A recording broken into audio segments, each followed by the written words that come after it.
What a head, son! What a head! How's it, guys? This is Dayvy, FPL, and welcome back to the Fantasy Premier League video here on my channel. Now in this video, I'll be taking you through the ultimate guide to Game Week 1.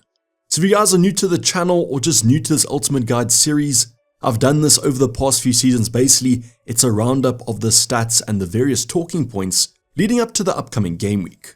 So obviously, because this is Game Week 1, we're not going to kind of look into the past. I won't be going over how a team is performing this Premier League season, as it's the first game week after all. But don't worry, I've got two very nice stats to take a look at. That's clean sheets as well as goal threat. And the talking points I'll be going over are going to revolve around the midfielders, such as a Dayvy Jota. Then I'll also be going over Salah, should you have him or not, and making a little bit of a debate for both those points, before wrapping up with captaincy as we always do. So you guys know the deadline is fastly approaching when the ultimate guide does drop, so make sure those teams are locked in for that Friday night deadline, but don't worry, we'll be doing a deadline stream 1 hour before the deadline. But if you guys are interested in the specific talking points covered in this video, sit back, relax, and let's get straight into it. So as mentioned, we won't be looking at the past because there hasn't been any performances this Premier League season, so instead we'll only be looking at Game Week 1 in isolation. Now I decided this season to incorporate the clean sheet probability stats, as I use them basically every single game week. So what this basically tells you is the odds or the chance of a team keeping a clean sheet, so which defenders to basically target. Now because this is Game Week 1, don't look at these stats and just choose your defenders based on them. Just remember, your Game Week 1 team has to last you at least a few game weeks. So just because a specific team keeps a clean sheet in Game Week 1 doesn't mean they have great fixtures for the next few, so I just want to put that out there. So let's bring up the data, and as you guys will see quite a lot on the screen at the moment, I've split all 10 games up with their respective opponents. The first team is the home team and the second team is the away team.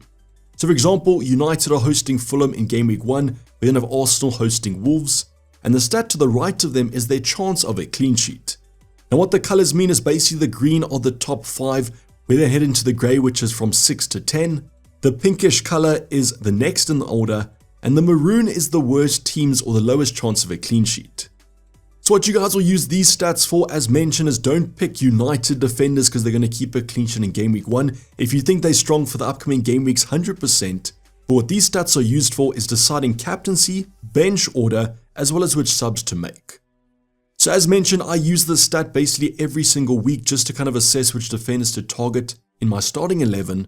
And as you guys can see, Arsenal at the top there with 53%. So I don't know about you guys, but personally, I don't own any Arsenal defenders at the current moment. And this is really worrying me as their tempered ownership is quite high. But as mentioned, I don't really like their fixtures over the opening run. But definitely in Game Week 1, they're probably going to keep a clean sheet. Next up, Liverpool at 37%, nice to see them here. I currently own Trent, so fingers crossed it's going to be a clean sheet. And Kwanzaa's ownership is going up day by day. Newcastle also look like they have a pretty strong chance against a newly promoted side. If you guys are still on Dan Burn or Lewis Hall, you might be looking at this with a smile. Then the next couple of options, we've got Spurs, I've got Pedro Porro, and then United. Martinez might be a nice 4.5 if you want to go there. But quite predictable, all these matchups are pretty strong. You guys will probably notice that about the very kind of high percentages, they usually correspond with a low percentage from the opponent, and that's just because the matchup is looking pretty strong. Now I'm not going to cover every kind of fixture on here, as I don't want to waste your time too much. You guys can pause the screen if you want to. But as mentioned, what you guys can actually do is look at the inverse or look at the worst numbers here, and those are teams to target from an attacking point of view. So Ipswich against Liverpool looks pretty bad. Newcastle, Arsenal, all these teams are projected to not keep clean sheets against them, and therefore target those attacks. But very useful stat, as mentioned, I use this every single game week, and you guys can probably see which games are going to be quite boring. Now the next stat I'm going to be going over is actually predicted goals for each team, and once again, you guys are going to use this for your captaincy debate especially. Now shout out to @RobTFPL, I gave him a shout out in my top 5 tips, but these numbers are from his graphic over on Twitter. So recommend you guys go follow him, very useful information, and he always presents it in a nice fashion. So hopefully I've presented the data in a nice fashion here as well. Once again, it's the same layout of the fixtures, but now it's the respective teams. And these are quite similar to the high clean sheet chances. So at the top, we actually have Arsenal with 2.65, followed closely by Newcastle at 2.6, and then we have Liverpool at 2.55. Now a little bit of a drop off to United and Spurs but as mentioned, these teams are quite similar, and I expect all of them to actually do quite well. So what you guys can do here is look at the fixture to target from a Captaincy point of view, and if you are quite close between two teams, you can go for the one with the highest projection. I think it's quite a useful kind of example, as Liverpool and Arsenal both have pretty high expected goals, similar to Newcastle. But the reason I'm kind of favouring Isaac at the moment compared to a Saka or a Salah is when you guys do look at the goal share between the forwards, in all these teams, Liverpool and Arsenal probably share the most.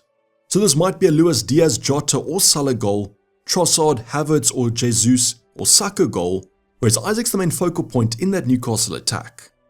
You guys can also use this if you want to look for kind of benching orders. I've seen it's quite popular to have kind of rotating midfielders at the moment, so you can use this to target which kind of players to bench.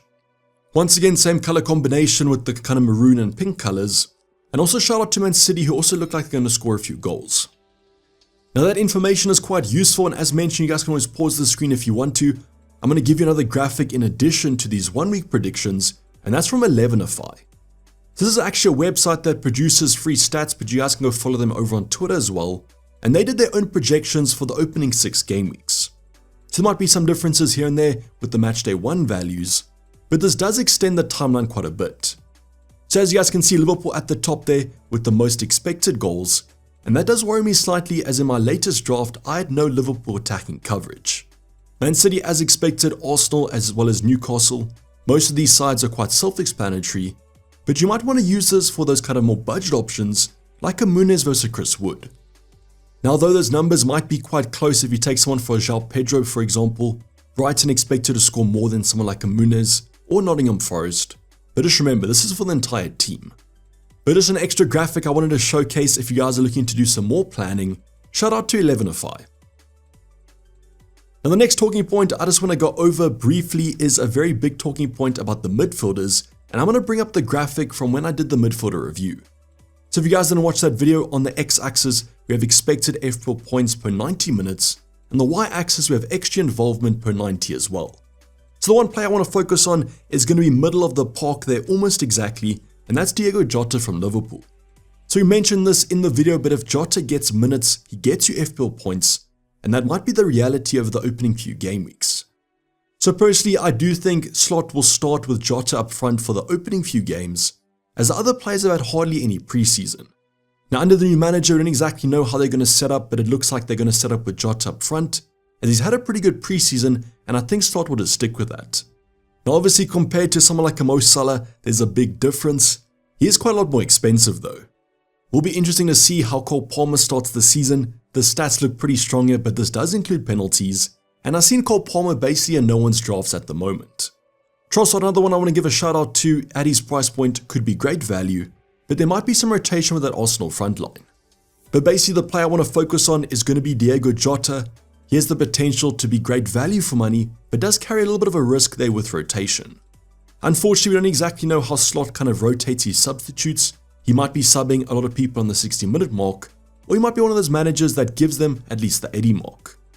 So yes, there might be risk here, so just keep that into account, but I still believe you want some Liverpool coverage. So if you guys don't go for Salah, maybe consider at least going for Jota. One worrying factor here is actually the Salah versus Saka debate, so keep this in mind as we'll be discussing this talking point next. But obviously Salah is the better FPL option, but Saka could be quite competitive at his cheaper price. But let me know what midfielders you guys are targeting in your own FPL drafts. This might have shaken mine up quite a bit. Now the next talking point I want to go over is just about the kind of Mo Salah or no Salah drafts, just to elaborate on what I was talking about in my latest draft. So on the left hand side, I'm going to bring up a combination that equals 17.0 million, hopefully my maths is correct there, but it's Mo Salah and Anderson. So you guys know my boy Anderson, I've been repping him for most of my drafts, but unfortunately he dropped out on my latest one, but he was actually the highest scoring 4.5 defender last season. So Salah ended on 211 points, whereas Anderson was on 121, and I'm going to give another variation that actually is Saka and Trent. So this combination also equals 17.0 million, a little bit easier, 10 mil plus 7 mil, and as you guys can see, the points were pretty similar to be honest. Now just remember, Trent didn't have the best season, he had those injuries, missed a few minutes, and I do expect him to score more points this Premier League season. Saka also outperformed Salah, which might not happen again, it might this season, but as you guys can see, the scores are pretty similar. I would say though the potential of points is higher on the right hand side, and this is where it comes down to captaincy. So if you took Salah's points and you doubled them to kind of 400, obviously the left hand combination would be better than the right hand side, and that's why I was expressing the fact that if you want to captain Salah in game week 1, I would still go for him. In my own personal team though, I believe that an Isaac or a Haaland could actually match him in game week 1, and that's why I would suggest going elsewhere if you're not going to captain him. It's a very kind of simple question. Do you want to captain Salah or not? Reflect that over the opening few games. If the answer is no, I'd probably look elsewhere. But this debate might not be that simple, but I'm trying to make it a very kind of yes or no request. But drop any thoughts in the comments down below if you want to debate it. Are you guys going for Mo Salah or are you also on team no Salah? As a Liverpool fan, this does worry me slightly about watching Liverpool games though. Now the last talking point is going to be all about captaincy, and I'm going to be going over my 3 favorite options here. And captaincy this week should be quite split. So the first player I'm going to talk about has the highest projected points from fix, and that's going to be Mo Salah against Ipswich away. I just don't know, something about this game week isn't making me want to captain Salah. Might be the question marks under the new manager, might be the fact that a newly promoted side at home at the start of the season is never easy, but I still back Liverpool to score quite well, and therefore I agree with the odds. So when I do see these projected points and him being so kind of significant to the second option, it does worry me slightly about not going with the Egyptian. That second option is going to be Isaac at 6.4, and he also has a newly promoted side, but this is at home. Now lots of talk about what to expect from these newly promoted teams. Are they going to be attacking, defensive, or somewhere in the middle? And it seems like Southampton will be quite an attacking team. So at the moment, Isaac is my favourite captain. I just hope that Newcastle put on a good show at home, as this could come back to bite me. Now the third option, the ever prevalent Erling Haaland at 5.8 projected points, but he has a tougher game on paper against Chelsea away. Now I think if City look better in the Community Shield, I might actually be going for Erling Haaland, just a little bit worried how they're going to start the season. But still not enough for me not to go for him from the start of the season, especially with that home game against Ipswich in game week 2. But I think between these 3 players, hopefully there's not a massive swing. I think all of them are expected to do quite well. Who are you going for in your current team? Now there are other options such as a Saka if you guys do want to go there. He could also be a great shout, but these are my personal 3 favorites. So let me know in the comments down below, who's your captain for game week 1? Fingers crossed it pays off quite nicely. Now this is going to end our talking points for the ultimate guide, but don't worry, I'll be doing a final questions video on Friday. So drop any questions you guys have in the comments down below or my Discord server, link in the description. If you guys liked my chat FPL kind of video yesterday, I'll probably be using it a bit more in that final questions video. So as mentioned, any questions or talking points you guys have, I'll be going over them. But this is basically a wrap for you guys. Hope you guys did enjoy it. Please don't forget to like, video and subscribe if you have subscribed yet. I'll be seeing you guys tomorrow for my team selection and the deadline stream coming up on Friday. But for the time being, I'm signing off. It's been Dayvy FPL and I'm out. Cheers, bye.